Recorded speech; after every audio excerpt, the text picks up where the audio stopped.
ఓం సమర్థ సద్గురు సాయినాథ్ మహారాజ్కి జై. ఓం సాయిరామ్. మన బాబా కుటుంబ సభ్యులందరికీ నమస్తే అండి. హాయ్ ఫ్రెండ్స్, మీ అందరిపై నా షిరిడి సాయినాథ్ ఆశీస్సులు ఉండాలని, మీరు ఎప్పుడూ క్షేమంగా సంతోషంగా ఆరోగ్యంగా ఉండాలని మనస్ఫూర్తిగా బాబా గారిని కోరుకుంటున్నానండి. ఫ్రెండ్స్, చాలామంది అడుగుతున్నారు కదండి, అక్క సమస్యలతోటి చాలా ఇబ్బంది పడుతున్నాము, మీకు తెలిసిన గురువుగారు ఉంటే చెప్పండి అని అడుగుతున్నారు కదండి. మాకు తెలిసిన గురువుగారు ఉన్నారు. ఈ గురువుగారు ఉన్నది ఉన్నట్లుగా చెప్తారు ఫ్రెండ్స్. శ్రీ వారాహిదేవి జ్యోతిష్యాలయం నెంబర్ 1 వశీకరణ స్పెషలిస్ట్ పండిత్ పవన్ నంబూదిరి గారు, కేరళ తాంత్రిక గురువు గారు. ఫోన్ నెంబర్ వచ్చేసి 9043637512. మీకు ఎటువంటి సమస్య ఉన్నా సరే, ప్రేమ, పెళ్ళి, విద్య, ఉద్యోగం, ఆరోగ్యం, వామచార దోషం, నాగదోషం, అత్తాకోడల మధ్య గొడవలు, భార్యాభర్తల మధ్య గొడవలు, ప్రేమించుకున్న వారు విడిపోవటం, ఆర్థిక అభివృద్ధి లేకపోవటం, ఇలా ఎటువంటి సమస్య ఉన్నా సరే గురువుగారు ఆ సమస్యకు తగిన పూజలు చేసి 24 గంటల్లో పరిష్కారం చూపిస్తారండి. ఒక్కసారి నమ్మకంతో గురువుగారికి కాల్ చేయండి. నమ్మితే కనుక అంతా మంచి జరుగుతుందండి. ఇంక ఈరోజు వీడియోలో మన బాబాగారు సందేశం అండి. మన బాబాగారు ఏమంటున్నారంటే, తల్లి, బంధం దూరమైందని ఎంతో బాధపడుతున్నావు కదమ్మా. నీ బంధం నిన్ను వెతుక్కుంటూ వస్తుంది. నువ్వు ఏమాత్రం దిగులు చెందకు. వెంటనే నన్ను తాకు తల్లి అని అయితే మన బాబాగారు ఈరోజు మన కోసం చాలా అంటే చాలా చక్కటి సందేశం తీసుకొచ్చారండి. మరి మన బాబాగారు ఇలా ఎందుకు చెబుతున్నారో బాబాగారి మాటల్లోనే తెలుసుకుందాము. చిన్న రిక్వెస్ట్ అండి, మన వీడియోస్కి అయితే ఒక చిన్న లైక్ ఇవ్వండి. ఇంక వీడియోలోకి వెళ్ళిపోదాము. మన బాబాగారిని తాకిన వారి గురించి అయితే మన బాబాగారు ఇలా అంటున్నారండి.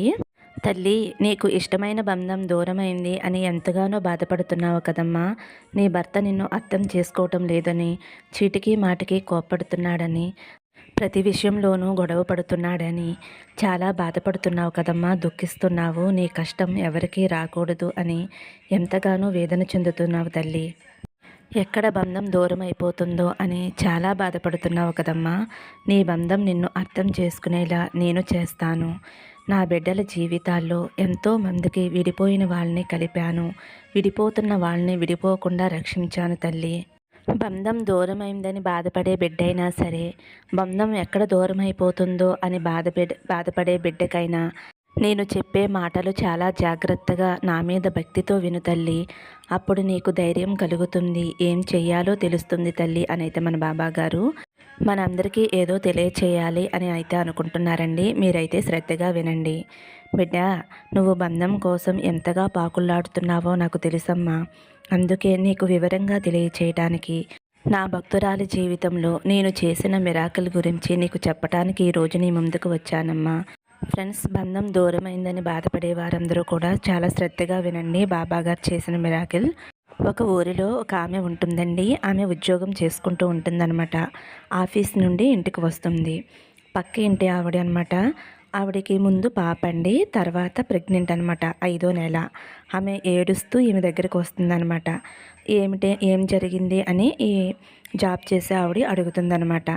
వదిన గారు, మీకు తెలియంది ఏముంది, మా ఇంట్లో గొడవలు మీకు తెలిసినవే కదా. ముందు పాప కదా, తర్వాత ఇప్పుడు ప్రెగ్నెంట్తో ఉన్నాను, 5వ నెల. నాకు స్కానింగ్ చేశారండి, పాప అని తెలిసింది. ఇంకా అంతే, మా ఇంట్లో మా అత్తగారు నా భర్త చాలా బాధ పెడుతున్నారు, మాటలతోటి హింసిస్తున్నారు, ఎలాగైనా సరే అబార్షన్ చేసేసుకోమంటున్నారు.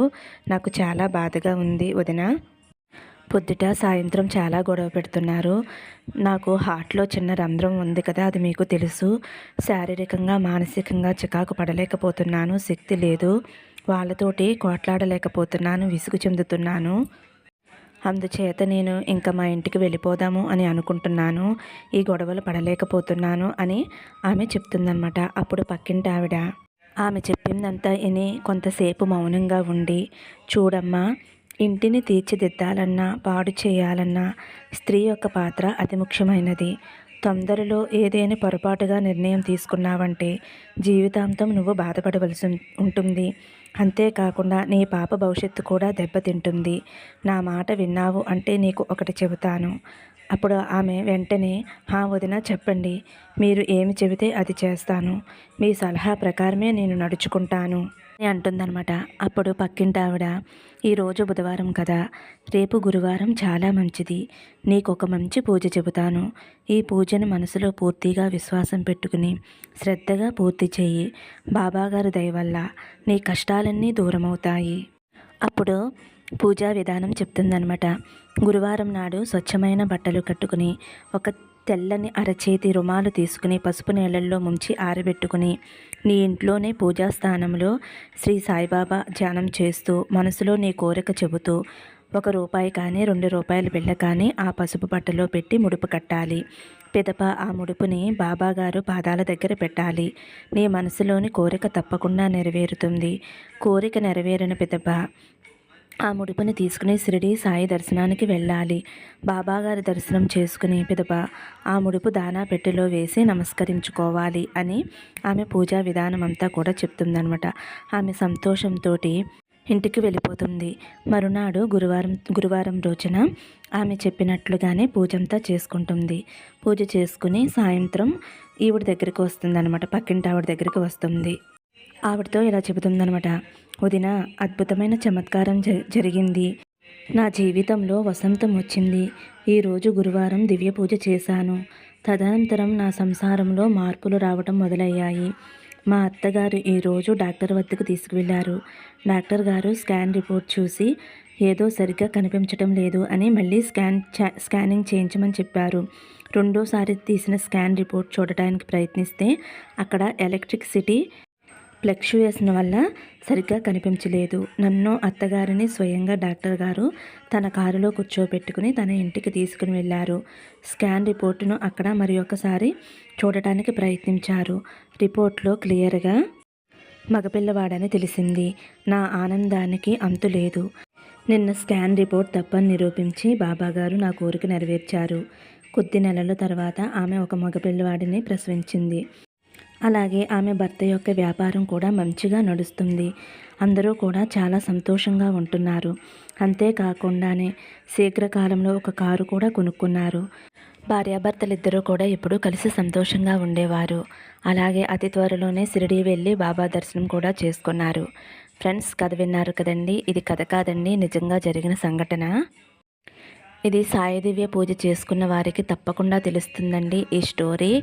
తప్పనిసరిగా మీలో ఎవరైనా సరే భార్యాభర్తలు విడిపోయిన వారు కావచ్చండి, లేదంటే విడిపోతామేమో అని చీటికి మాటికి గొడవలు పడుతున్న వారు కావచ్చండి. ఈ పూజ అనేది చేసుకోండి ఫ్రెండ్స్, చాలా మంచిదండి. బాబాగారి మిరాకిల్స్ అనేవి ఈ సాయి దివ్య పూజ చేసుకున్న వారికి తప్పకుండా తెలుస్తాయి ఫ్రెండ్స్. ఈ పూజ అనేది పెద్ద కష్టమేమీ కాదండి. మీరు బాబాగారికి గురువారం పూజ ఎలా చేసుకుంటారో అలాగే చేసుకోవాలండి. కాకపోతే చిన్న పని అండి. ఒక వైట్ క్లాత్ తీసుకుని దాన్ని పసుపు నీళ్ళలో ఆరబెట్టుకోవాలండి. ఆరబెట్టుకుని దాంట్లో ₹2 మీ కోరిక ఏమన్నా సరే, ఏ కోరికైనా సరేనండి, ఆ కోరిక చెప్పుకుంటూ ముడుపు కట్టాలి. ముడుపు కట్టి బాబా పాదాల దగ్గర పెట్టుకోవాలండి. అప్పుడు బాబాగారికి దీపారాధన చేసుకుని పువ్వులు అక్షంతలతోటి చక్కగా అలంకరించుకుని బాబాగారికి అష్టోత్తరం ఉంటుందండి. 108 నామాలు పువ్వు రేకులతో కానీ అక్షంతలతో కానీ చేసుకోవాలి ఫ్రెండ్స్. ఇలా మీరు మొక్కుకోవచ్చండి. 3 వారాలు కానీ 5 వారాలు 7 వారాలు మీరు ఎన్ని వారాలు చేయగలిగితే అన్ని వారాలు ఓపికగా చేసుకోండి ఫ్రెండ్స్. మీ ఓపికను బట్టి చేసుకోండి. 3 వారాలైనా చేసుకోవచ్చండి. ప్రసాదం ఏదైనా పెట్టొచ్చు ఫ్రెండ్స్. కిచిడి కానీ, హల్వా కానీ, సేమియా కానీ ఏదైనా పాయసం పెట్టొచ్చండి. మీరు అనుకున్న 3 వారాలు పూర్తయిన తర్వాత అది మీరు షిరిడి వెళ్ళగలిగితే పర్వాలేదండి. ఒకవేళ వెళ్ళలేకపోతే మీకు దగ్గరలో ఉన్న సాయి మందిరం హుండీలు ఉంటాయి కదండి, ఆ హుండీలో ఆ ముడుపుని వేసేయండి. మీ కోరిక అనేది అతి శీఘ్రంగా నెరవేరుతుందండి. ఇది చాలా అద్భుతమైన పూజ ఫ్రెండ్స్. తప్పకుండా ఏ కోరికైనా సరేనండి. వివాహం కోసం ఎదురు చూసేవాళ్ళు కావచ్చండి, ఉద్యోగం కోసం ఎదురు చూసేవాళ్ళు కావచ్చు, ఇలా భార్యాభర్తలు విడిపోయిన వారు మళ్ళీ కలవటం కోసం కావచ్చండి. ఎవరైనా సరే ఈ పూజ అనేది చేసుకోవచ్చు. సాయి దివ్య పుస్తకాలు బుక్ స్టోర్స్లో ఉంటాయండి. లేకపోతే మీరు ఫోన్లో అయినా PDF వస్తుందండి. ఫోన్లో అయినా చెక్ చేసుకోండి. సాయి దివ్య పూజా విధానం అంటూ వచ్చేస్తుందండి. మీకు ఇంకేమైనా డౌట్స్ ఉంటే నన్ను అడగండి ఫ్రెండ్స్. మంచి పూజ అండి, ఎవరు కూడా మిస్ చేసుకోకండి.